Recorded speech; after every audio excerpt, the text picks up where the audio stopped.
The next couple of years, the governments are just going to continue to try to screw this up. I mean, like I said, they want their buddies in the pharmaceutical industry to control it, and they don't want to see the people set free.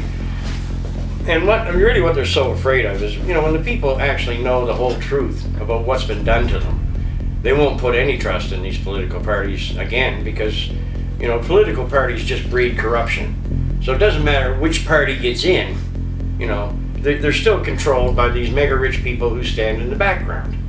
So they're not working for the people. So I mean, human race has every reason to be very angry about what's taking place here, because you take over, it's been over 90 years now since they outlawed the medicinal use of this plant in Canada. And then you look at all the laws that were put in place in other countries, and you think, how many millions of people, or actually even billions of people, have suffered and died simply because that medicine wasn't available? I mean, we're talking about big numbers here. Every family, we've all had family members that we've lost to diseases that this oil could have healed. Who's responsible for this?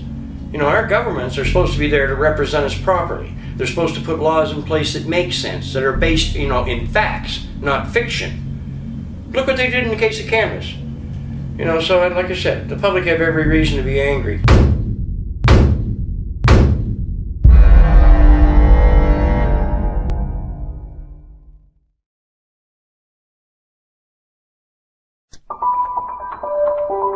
Intriguing answers started appearing in the early 90s when researchers pinpointed receptors in the brain and the body that bind with the cannabinoids.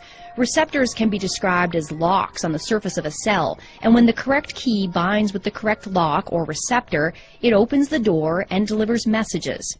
Sometimes the message is that the body is feeling pain. Other times the message may be that there's an invader and the immune system must attack. Scientists located two receptors, cannabinoid receptors, one called the CB1 receptor, mainly in the brain, and the other is the CB2 receptor, which is mainly in cells of the immune system.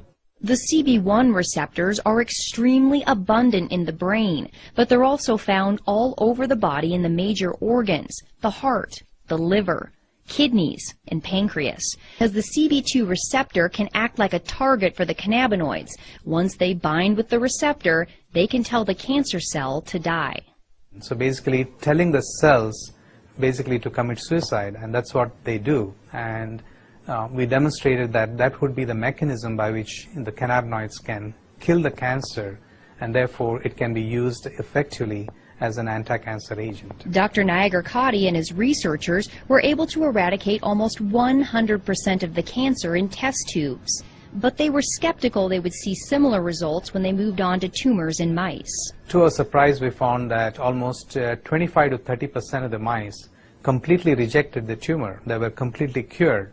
And in addition, we found that the remaining mice also, there was a significant reduction in the volume or the size of the tumors as well. The lab results have been so promising that Dr. Nagar-Katti is beginning clinical trials with leukemia patients.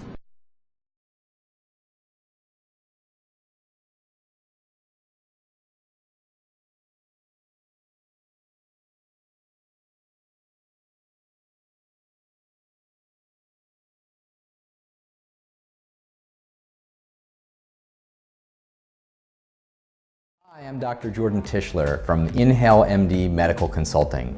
I'm a medical cannabis specialist, and I'm here to help you improve your quality of life through the use of medical cannabis. Probably the most frequent question that I get asked is, how do you dose medical marijuana? And I think that's a very good question because there isn't a simple answer just yet.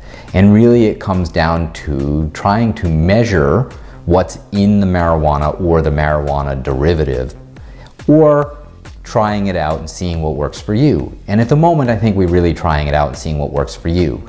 It's very clear that measurement of these agents is in the works. Many laboratories around the state are working hard to figure out how to measure the active ingredients and prepare a label that will be meaning to you as a customer, so that you'll be able to repeat this whenever you need it.